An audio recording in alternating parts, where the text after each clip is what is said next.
So ayan po mga kabahan, magandang hapon sa atin lahat. So ngayon po for today's vlog ay pupunta tayo kila RJ at magdadala tayo ng school supply po nila. Ayan, maraming salamat po kay ma'am sa anonymous po natin from California sa nagpaparal po kila RJ. Maraming salamat po ma'am. Ito po yung ni-request po sa akin ng mga bata na wala na po daw sila mga papel at mga karayula at mga lapis, ayan, at mga pantasa at mga pandikit. So binilhan ko po sila. Ngayon, maraming salamat po ma'am sa pagpaaral po kay RJ at sa lahat po ng ating mga sponsor. Ayan, shout out po sa inyo lahat dyan. Punta po tayo dito sa loob at bibigay po natin tong school supply para sa kanila. Dahil po yung mga bata ay meron po silang award. So congratulations po sa kanila. Sana ay tuloy-tuloy po yung pag-aaral nila at sana po ilagay nilang galing. So ayan po mga kabayan.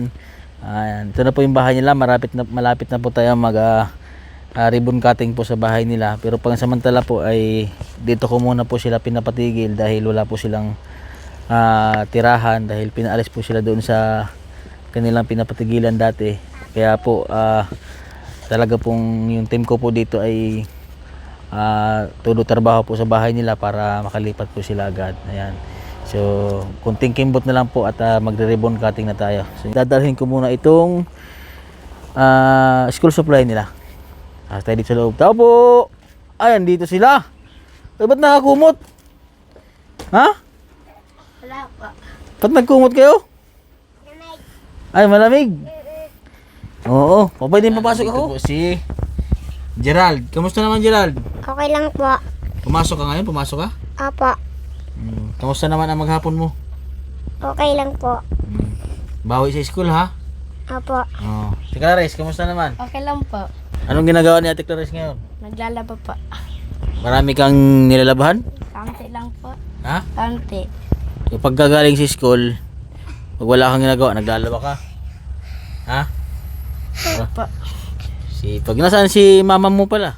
Napa po ng kampo pumunta ko sa Forpes. Kahapon. Oh, ano kayo? Ibig sabihin ay nakapasa kayo sa Forpes? Oh, wow, congratulations at papasok na kayo sa Forpes. Oh, palakpakan. Ayan. Sila lang po andito. Sino kasama ni mama mo? Sa RJ pa at sa Iko sa Angel. Tatlo sila. So ilan ang makakapasok sa Forpes? Kami pong 5. Wow, congrats! Ayan, nakapasok na po sila sa Forpes. Ayan. Anong masabi ni Kuya Gerald sa gobyerno natin? Anong masabi mo dahil nakapasok kayo sa Forpes? Anong masabi mo? Maraming salamat po. Oh, wow, ayan. Dahil makakapasok na po sila sa Forpes. At pumunta daw si Ate Marjorie sa barangay para kumuha ng form. Ha? Kuha ng form? Opo. Pinuntahan ba kayo dito ng mga ma'am sa Forpes? Hindi po, doon kala lola, sinabi po kay tita. Sinabi. Oo. Kasi meron yan, sinisiya yan sa bahay nyo para makapasa sa Forpes. Anong oras sila mama mo umalis? Karating po namin. Naligo lang po si mama. Tapos umalis na. So 5 po sila makakapasok sa Forpes mga kabayan. Wow, nakakatuwa naman. Kasi ang isa po kasi sa requirements po ng Forpes, sa pagkakaalam ko lang po, ay dapat po ay nag-aaral yung mga bata. Kasi po pag hindi po nag-aaral yung mga bata, hindi po makapasok sa Forpes. Yun kasi yung dahilan. So kumpleto naman po sila, nakuhaan po natin ng mga birth certificate at nakapag-aaral na po yung mga bata. Ayan, so medyo malaki-laki ata makukubra ni mama mo sa Forpes dahil 5 kayo. Ha? Hindi po alam. Malaki-laki yun kasi 5 kayo nag-aaral ay. Tapos, kapag tumigil sa pag-aaral, ay matatanggal sa Forpes. Kailangan ay tuloy-tuloy sa pag-aaral at sipagan sa pag-aaral. Ha? Pwede na. Minsan po, lagi gusto liban. Ay, hindi pwedeng absent. Ha? Kaya siguro nawala ikaw sa top dahil ikaw yung nag-absent. Ha? Apa. Wag na ikaw mag-absent ha. Apa. Ha? Kasi wala naman dito si Kuya RJ mo at si Jericho at si Angel. Ay di sabihin nyo na lang sa kanila na yung good news ko para sa inyo na sabi ni ma'am yung nagpapaaral sa inyo, kung sino daw ang may pinakamataas na grade o may top sa inyo at makakaakyat tayo sa stage. Yung pinakamaraming pinakamataas sa inyo, pinakamaraming ribbon, pinakamaraming award. At siya makakatanggap ng sa graduation nyo, makakatanggap ng bonggang-bonggang regalo. Oh, malay mo. Oh, bike.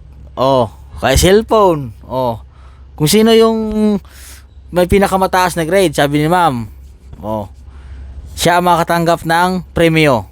Oh, deal ba? Laban si Kuya Gerald? Laban? Ha? Galingan mo para kayo makakatanggap ng regalo. Ha? Kaya mo, kaya mo. Apa. Oh, ikaw, Ate Clarice. Ha? Apa. Ha? Kaya mo? Oh, hindi ko lang nawala sila RG dito, hindi ko sila makakausap. Pagbalik ko na lang. Ha? Pag-usapan natin. Oh, yun yung sabi ni ma'am. Ha? Kailangan galingan nyo. Oh, laro ka na. Si RG, alam ko, si RG talaga ang katapatan mo talaga. Matalino ba si RG sa school? Ha?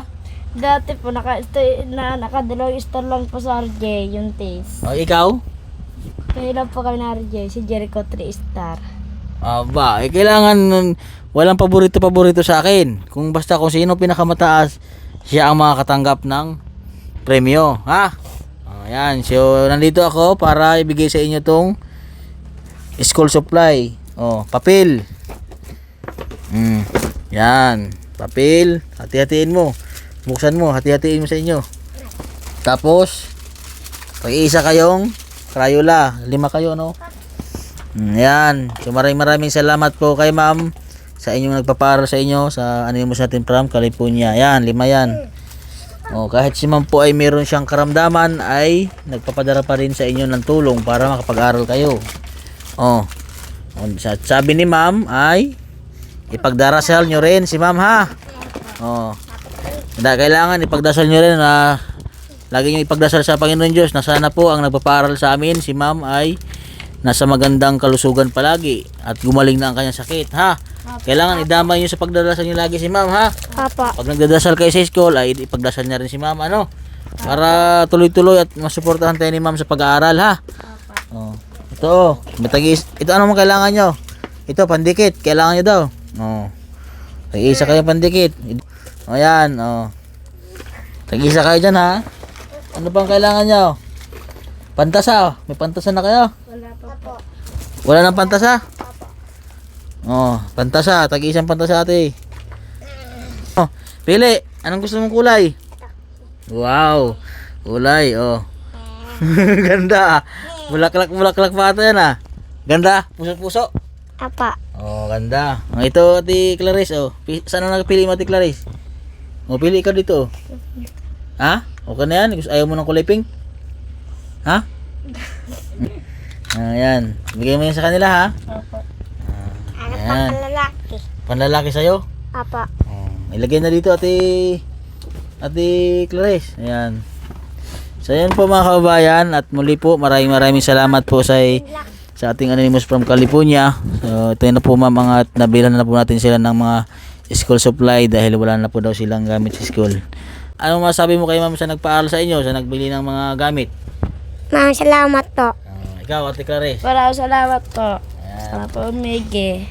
Sana po pagaling po kayo. Ayan. So, ayan po mga kabayan. Dito na lang po ang vlog ko. Ayan po, don't forget to subscribe po sa aking YouTube channel, Mastering Ring channel po. At sa lahat po ng ating mga sponsor natin at sa lahat po ng mga hindi nag-skip ng ads, maraming salamat po sa inyo. At sana lumawak po yung ating YouTube channel para mas marami pa tayong matulungan mga kababayan natin. Ayan po, sa sponsor po nila RJ, nila Clarice. Maraming salamat po at sa nagpagawa po ng bahay sa mga sponsor po natin. Kay Sir JB from Florida, USA. At kay Tito Rob at Tita Rose. Ayan, maraming salamat po ma'am. At sa mga anonymous po natin na tumutulong kay Tita Rowena Rue, Mr. Binici ng California. Ayan sir, maraming salamat po. Kay Ma'am Henrietta Soledad at sa lahat po ng anonymous po natin na nagbibigay tulong po. Maraming salamat po sa inyo mga kabayan. So ayan po mga kabayan. At kay Ma'am NTS po, maraming salamat po. Ayan po, dito na po ang vlog ko. At ayan po mga kabayan, God bless po at magandang hapon sa atin lahat.